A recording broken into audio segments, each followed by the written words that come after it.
Tokelau. And it turns out Tokelau guys, they're on 100% photovoltaic, as you'll hear in a minute. And another one that I thought was interesting, Kodiak Island, which is about the same surface area as we have. They have a multiplicity of renewable, mainly consisting of wind, hydroelectric, and diesel, but an overall rate of generation of 7.8 cents per kilowatt hour. By the time it gets distributed, the residential is 18 cents per kilowatt hour. So that doesn't leave much room between the cost of the energy itself and the customer service, amortization, interest, profit, and so on. So I wondered, how come that we are up in the 40 plus rate? So I looked up the PUC annual report, 2012-13, and on page 56 you'll see the makeup of the revenue for Helco, consisting of the fuel, net income, miscellaneous, depreciation, expenses, operation, production. So if we say the average is 37 cents per kilowatt hour, then the fuel purchased is this times 37, and that comes out to be about 22 cents per kilowatt hour, which is what it costs Helco to generate the energy. And you can agree or disagree or comment later. So if we subtract that from the rate that we're paying, 42, then all this other combined stuff is about 20 cents per kilowatt hour, which is rather surprising, considering that other people can do it for 5 or 10 or less cents. So, in summary then, the overhead being that much, even if we provide solar on a utility basis of say 16 or 15 or 14 cents, as Helco is now accepting bids for on the market, we'll end up 20 plus 15, it's still 35 cents. So it seems like it's a no-win proposition. So again, the question is, how come other utilities, specifically USA Average, can manage production and deliver electricity for 5 or 10 cents per hour, plus of course, the fuel costs. If you look at the cost of a 7 kilowatt diesel engine generator from Costco, you can come up with about $0.1 per watt. If you, however, look at a utility size generator, it's about 10 times more expensive. So maybe there's something about the codes and the safety requirements and the more expensive utility size systems that makes for the greater expense. However, demand for photovoltaic is high. So I asked myself, is 100% photovoltaic with battery backup, is it technically possible? And would it be affordable? And that's what's driving me to the presentation today. Let's see if indeed you can agree with me that we can overcome the technical, environmental, economic, social policy hurdles towards 100% solar if we want to go that way. We don't have to, but just out of principle, what would the system have to look like so that everybody could have 100% photovoltaic with battery backup? So this would be then in partnership with ratepayers, installers, manufacturers, state, county, PUC utilities in Hawaii. And would we have, big question mark, the political will to actually do it? Mind you, that the longer we wait, the more dose of money we have. Because if you think of the photovoltaic battery backup of 20 cents times the typical home average annual 6,000 kilowatt hours, that means that we're losing each home about $1,200 per home per year if we continue with the present system without going and switching to photovoltaic with battery backup. We're not the first ones to go 100%. The little island in the middle of the Pacific, if you look at the map here, and Hawaii is here, New Zealand is out here, right in the middle between New Zealand and Hawaii, there's a little atoll, Tokelau Islands. It's a territory of New Zealand. They've gone 100% photovoltaic. They've installed 930 kilowatt photovoltaic, a little oversized, and we'll get to that some more, and lead acid batteries tune of 8 megawatt hours. And they just have a small little backup generator just in case. But their expected life of the system is 25 years. So here's a demonstration from a little island that indeed 100% solar photovoltaic with battery backup is indeed achievable. So how can we rationalize that this is indeed possible? So I'll be talking a little bit about, do we have enough roof area? Is it reliable enough? What about the variability, day-to-day output of a photovoltaic system? Cloudy days, sunny days, and so on. How much oversizing do we need to overcome the variability? How much storage do we need? Do the economics make sense? And last but not least, let's make sure that there's a fairness in the transition so that the photovoltaic guys, the non-photovoltaic, and the ones with battery backup are treated fairly, including keeping the utilities in business. And last but not least, do we have the political will to actually do it? This is what I want to end up with. This is what I hope you'll agree with me, that we want to facilitate the popular demand for photovoltaic due to its environmental, economic, and social benefits. Long life, no maintenance, no power interruption, no noise, no emissions. We can also make it 100% photovoltaic in Hawaii, just like the Tokyo Islands did, with off-grid photovoltaic and battery backup. And remember, we can save that much money if we do it today. We'll save even more the further out we go, because oil prices going up, solar photovoltaic and batteries going down, and savings will increase along the way. But in the meantime, we'll be exporting dollars continuously out of Hawaii, and that's a very good thing. So right now, I'll show you, and this is conclusions, that utility photovoltaic battery backup costs about 2 times more than if we do it privately. So, as proactive ratepayers, what can we do? We can draft bills asking county, state, and POC for support of photovoltaic with battery backup for both private and utility, because we want to keep the grid in business, we want to keep the utilities in business. So, how about streamlining the permitting, pre-approving some photovoltaic with battery backup configurations? Allow the utilities to finance and partner with contractors to install rooftop photovoltaic, like Provision used to do, and you may remember that, before 2003, when ECO divested Provision. We want to be fair. We want to encourage fair community solar, so that people that don't have the right apartment or right roof or cannot afford it, they can just claim to source the electricity they want from a solar garden or community solar system, just like 16 other states already are doing. California started this 12 years ago. We can also compare utility costs, components with others, so-called benchmarking. Maybe we can incentivize utilities to integrate more and get a tax credit for it. Excel Energy, for instance, is applying for something like that right now. So, let's look at number one. Do we have enough roof space? The answer is yes. And if you look at the total energy generated electricity per year of HELCO presently, about 1,200, actually it's more like 1,100, but I want to be conservative, gigawatt hours per year. It is a million times more than a kilowatt hours per year. Homes use 38%, businesses 62%. So for homes, 30% of this is 456, and it jives with the 75,000 home households and the average household 500 kilowatt hours per month. So the sum of these two should end up with that.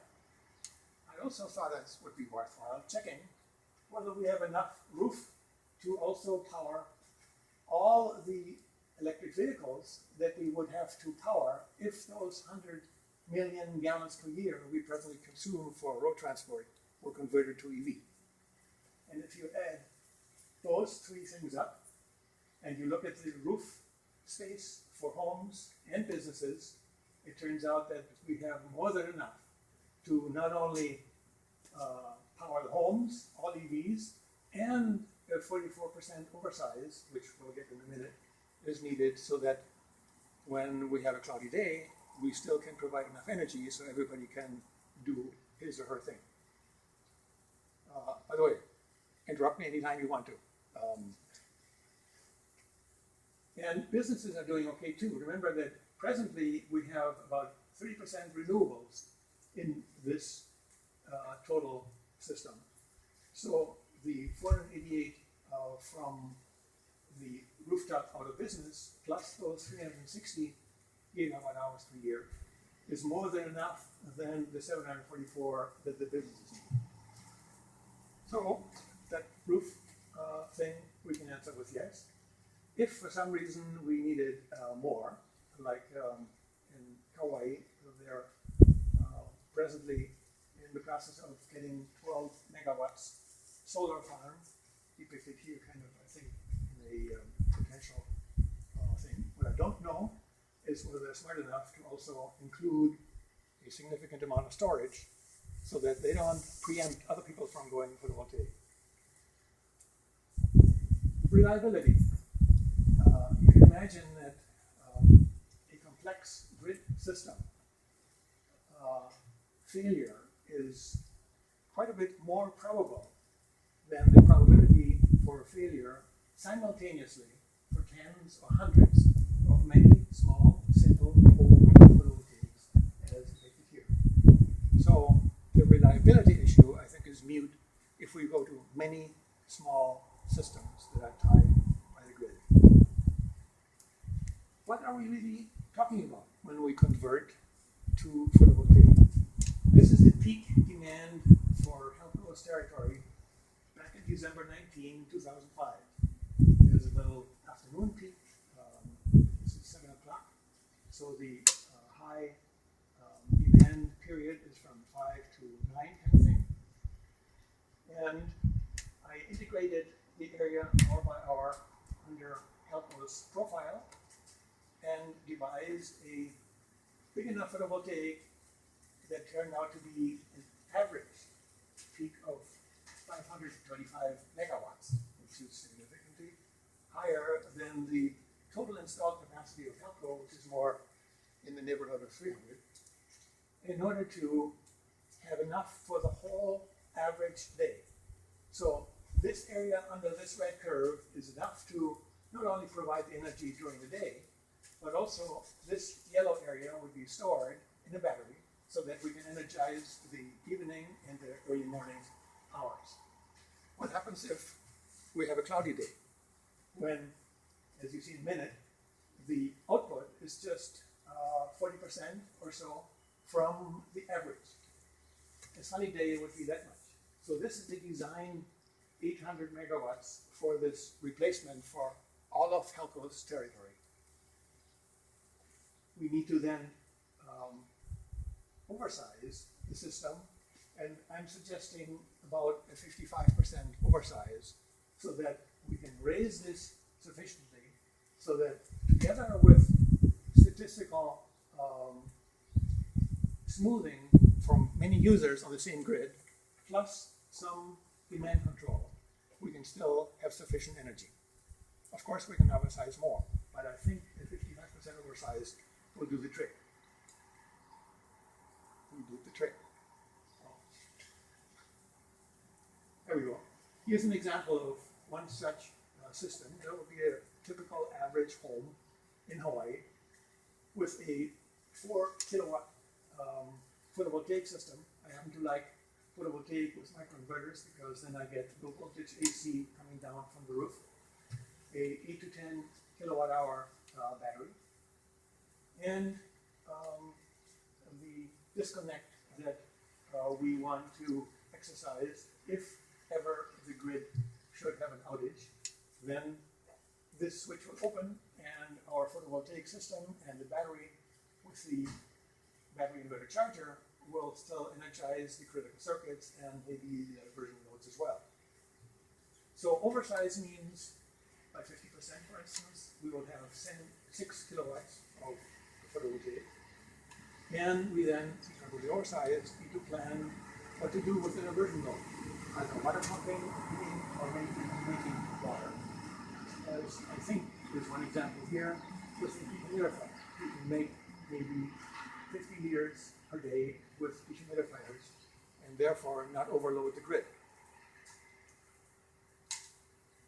This is the recorded output of my 2 kilowatt photovoltaic system over some 3.5 years. 2 key points here. Number one, there doesn't seem to be a seasonal variability in Hawaii. So between the sun being a little lower, it seems to be less cloudy in the winter, as opposed to, higher elevation in the summer, but maybe more clouds. Anyway, I couldn't figure out a regression that would give me a cyclic dependence on season. The other second point is that if you go peak to peak, and depending on whether you go 3 sigma or 6 sigma or 9 sigma, it's between plus minus 50% roughly. The ultimate low points here, I think this was a breakdown because we lost the power, is somewhere between 35% of the average, which we'll call 100%.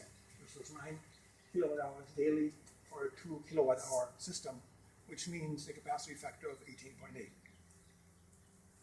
So therefore, we need to oversize this peak, as we said before, by a factor of 1.5 or 1.55, so that we generate enough, together with some statistical evening out from other people that may have a sunny day when we have a cloudy day.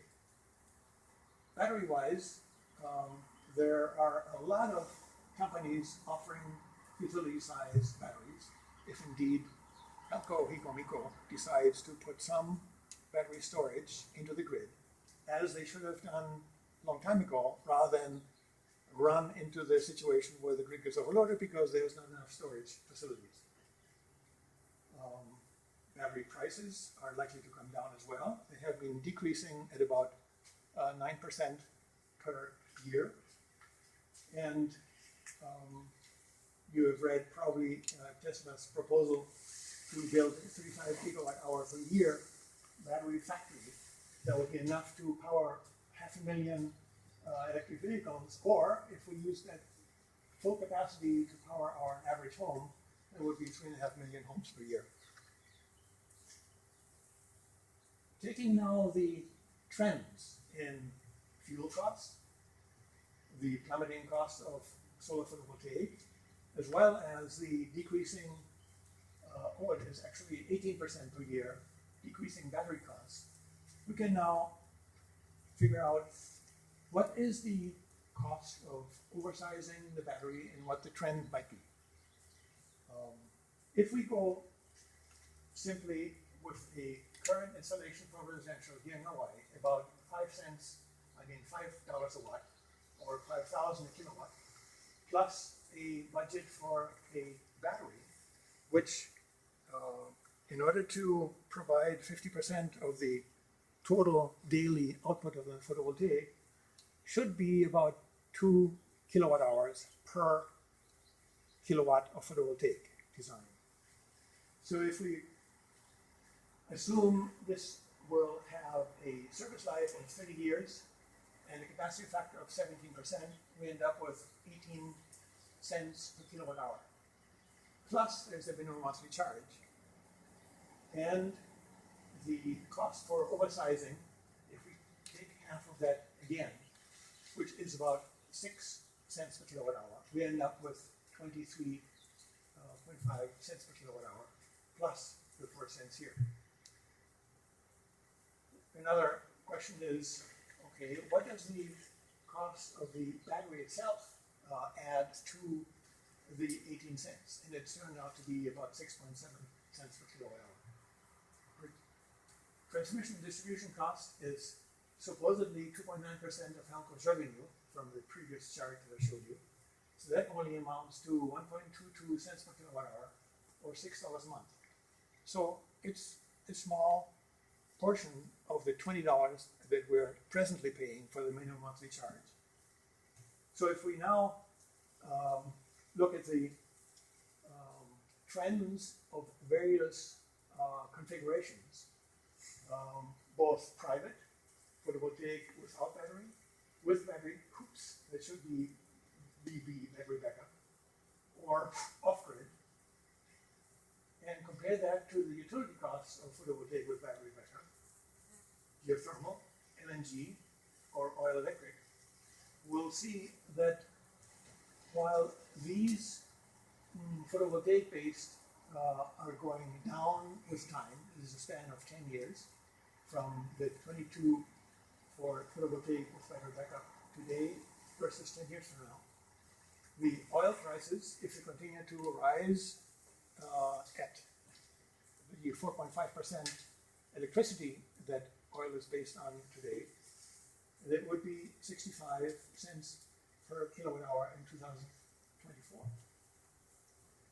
But sometimes it's easier to grasp the situation graphically a little easier. So here you have the bunched up private systems, most of them going down based on photovoltaic or photovoltaic without battery backup. However, then the utilities to put battery backup into the grid. Versus oil going up, LNG being cheaper right now, and this is a number that I got from the published quote from I can't think of the name. So A. Helco executive. No, A. Anyway. She said by the time it gets shipped to the Hawaii and the facilities are built and everything, we end up with somewhere between 12 and 17 dollars per million BTU. So I used that number here and then increased it with time at the same rate as oil, namely 4.5% per year. So eventually, this will even then cross over with the photovoltaic with battery backup. So why is that line so much higher than the private one? Why is this so much higher than this one? The PVBB utility. The difference is the overhead, the 20 cents per kilowatt hour overhead. The interest, the profit, the amortization, the taxes, the whole caboodle, which don't come into play when you have a private system and you just pay the minimum monthly charge. There's about about 8 minutes left, so if you want to 8 minutes left. Yeah. In the very beginning, you mentioned the difference between generators costing and private generation being 1/10 of that. Yeah. Why couldn't we just go with private generators at each house? The efficiency is very low, and you have to mess with diesel, and the diesel goes up. So this is just the equipment cost is low, but the fuel cost, the resulting cost of energy, even with a oil-based system, is of the order of 22 cents. And you can beat that with photovoltaic today. But you're still saying that if I had my own generator, I could make electricity for 22 cents? 22 cents, correct. Oh, okay, Yes. that's pretty good. Hope you have good neighbors.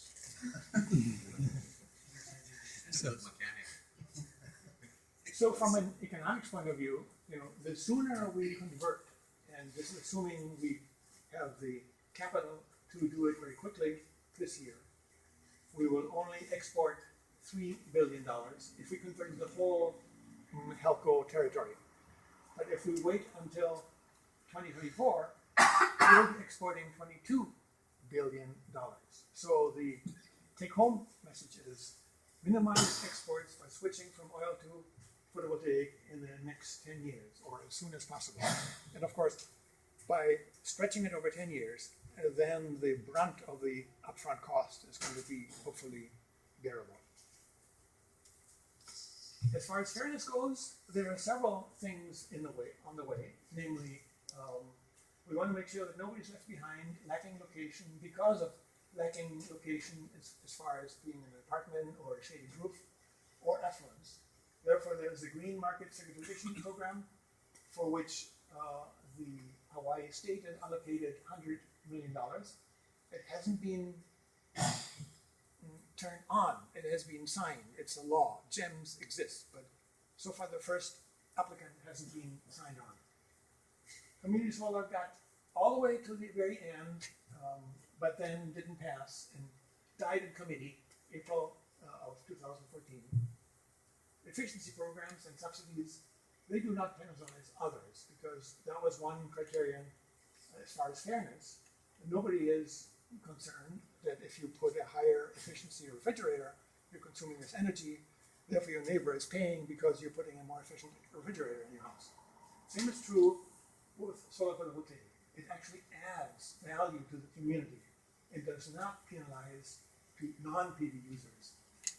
If utility is managed with Juliana, that is responsibly shutting down, mothballing, decreasing oil standby as the generation capacity of solar photovoltaic increases.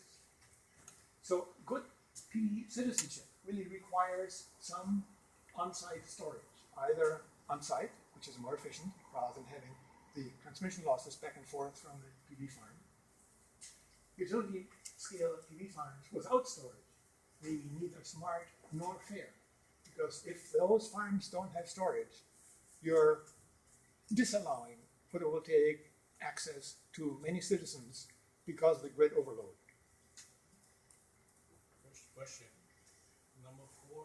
Number 4, What's not smart about solar water?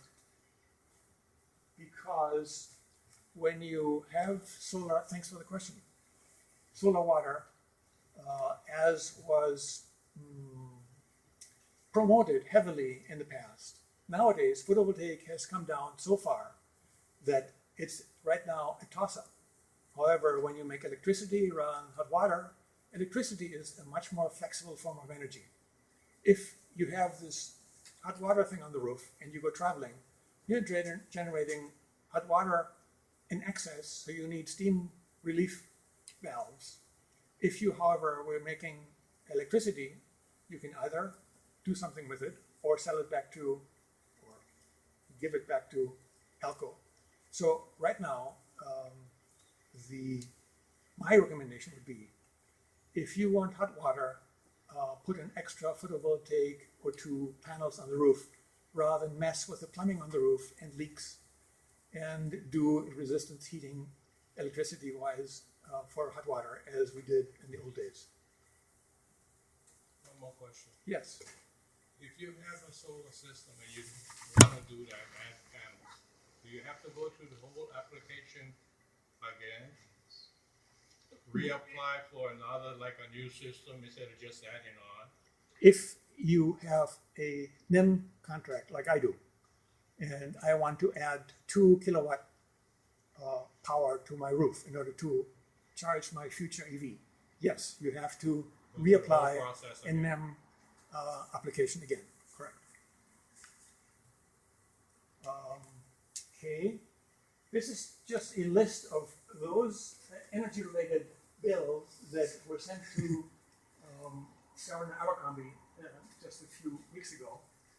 Some of those died in committee. I mean, they made it very close, like this community solar thing, which we really would like to have, because then people that can not afford to put a system on the roof can simply request to buy solar energy from whichever community happens to have an excess of it, and therefore participate in the benefits of photovoltaic. And those that didn't make it. So the conclusions I read to you before. In the sake of time, I won't read them again. But I want to thank you for your attention and leave you with this good news. In May of 2014, 2nd of May, ECO issued a press release that they're seeking proposals for one or more large-scale energy storage able to store 60 to 200 megawatts up to 30 minutes. That's equivalent to 30 or 100 megawatt hours. That is 4 to 12,000 homes. On May 10th, ECO announced that they're proposing to install 2 megawatts of lithium-ion titanate battery. However,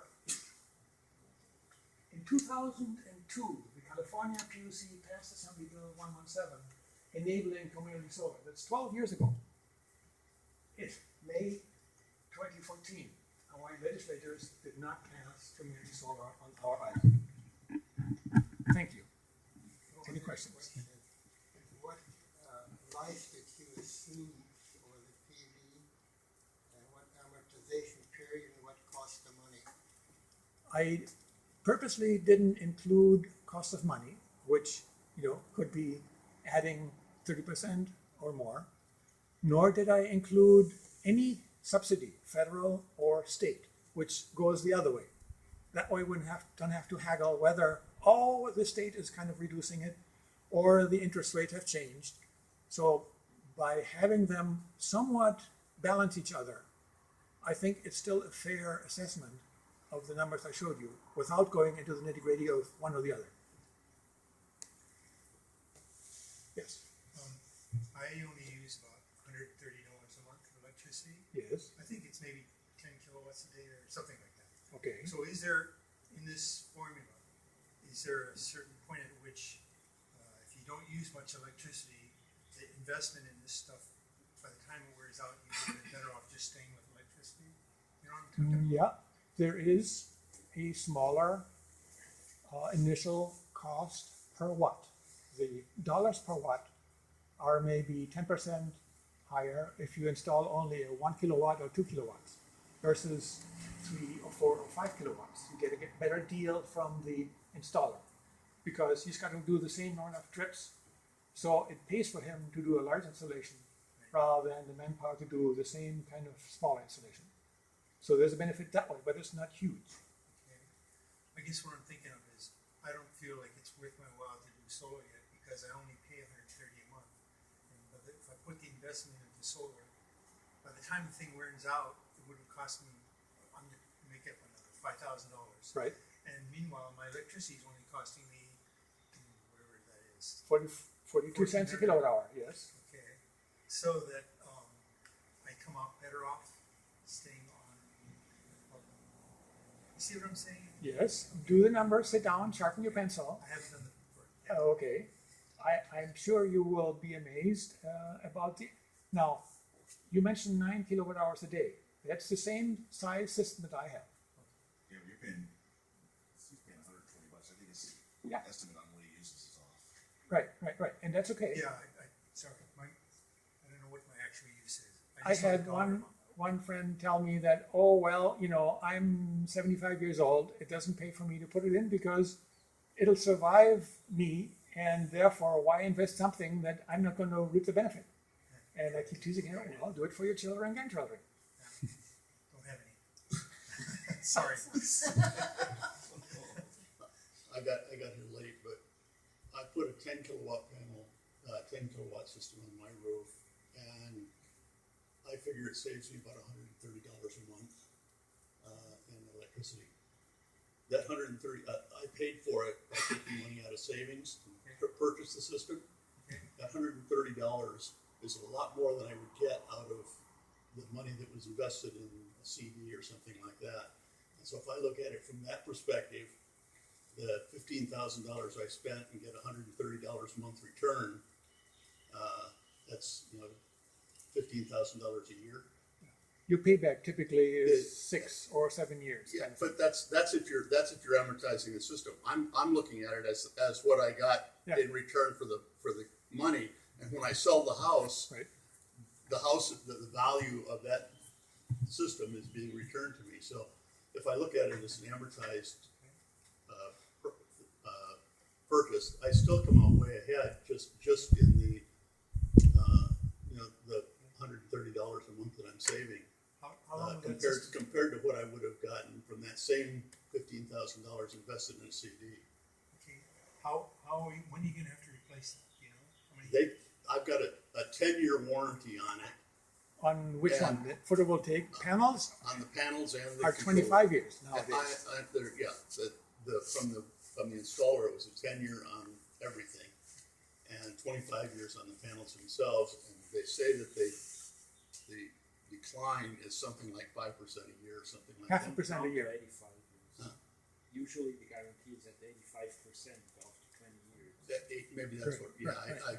yeah. It's about It 5% was a some year. very small amount that they decline over, the period, over the lifetime of the panels, but 15,000 per. I'm gonna save enough money just on, I'm getting enough of a return on that investment Yeah, that sounds that right. it was to my advantage to do it It with even, and that's all without any, that's without any state rebates or federal rebates. So it's 15,000 for 15 years, that'd be 1,000 a year, and I'm paying more than that right now, so it definitely, But right now you get 30% federal tax credit Yeah, that was without any Plus- tax credits. plus 35% up to a maximum of 5,000 state credit. So your typical quote from an installer is about $2.50 per watt after all the rebates. plus I'm saving the world. Yes. But the basic message should be saving is much cheaper than using and producing it in an alternative way. So overall, being at $100 per month or 8 kilowatt hours a month is the thing to do, and not using like 25 or 26 like the average US household does. So for me, the message is investing, yes, but only up to a point where we have something like these $100 each per month. And an interesting thing is that MECO, there's an article in IEEE mentioning that Maui is throwing away 60% of their wind-generated energy because they don't have enough storage.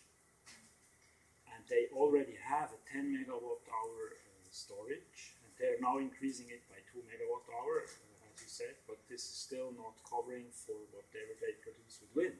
Yeah. Very similar to the West Hawaii Civic Center.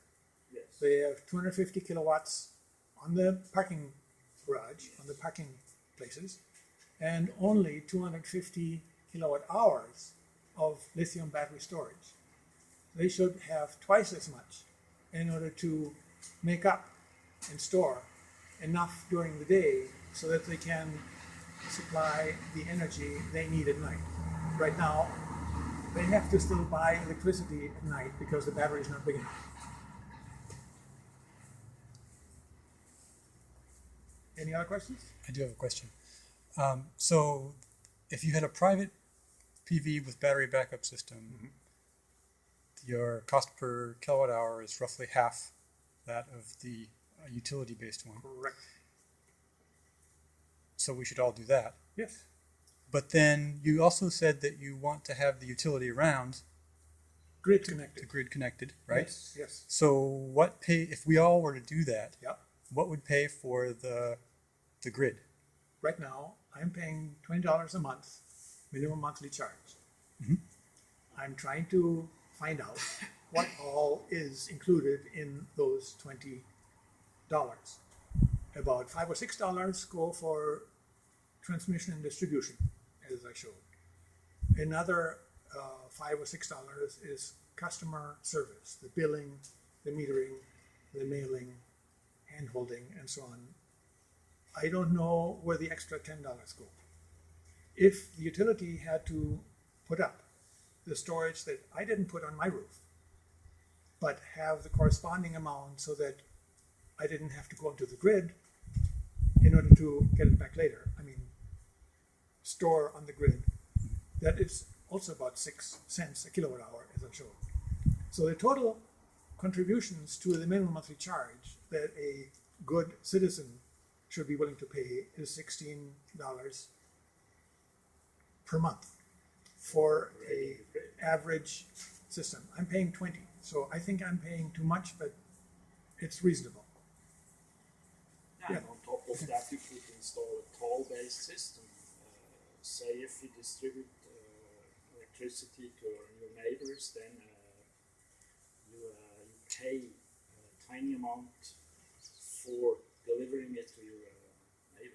Right. Right now, it's not allowed because that would be wheeling. That's the wheeling ban, yes. Yes, and there is legislation or attempted bills in order to overcome that, because community solar basically would enable wheeling from the person that doesn't have solar to the community that has solar. And we need to, I think, do that so that we can be fair to everybody. So why don't we? One more. Okay, one more. These batteries back up, what kind of maintenance they require? Good question. And from the lead acid days, which are still very prevalent, you need to have a ventilated room. You need to make sure, if they are not sealed, that you fill them up with distilled water every so often. If you deep cycle them, you're in trouble. You'll have to replace them soon. However, the lithium batteries by ZAF that are on the West Hawaii Civic Center, they run them down to 4% of full charge every day, I believe. And their cycling life is 3, 5, 10 times, 20 times longer than lead acid cycling life. So from a life cycle cost point of view, the lithium batteries today, even though upfront they cost more, they are lower life cycle costs than lead acid as far as I know. And there are several on that list I showed you, A123, Greenway, various Japanese companies.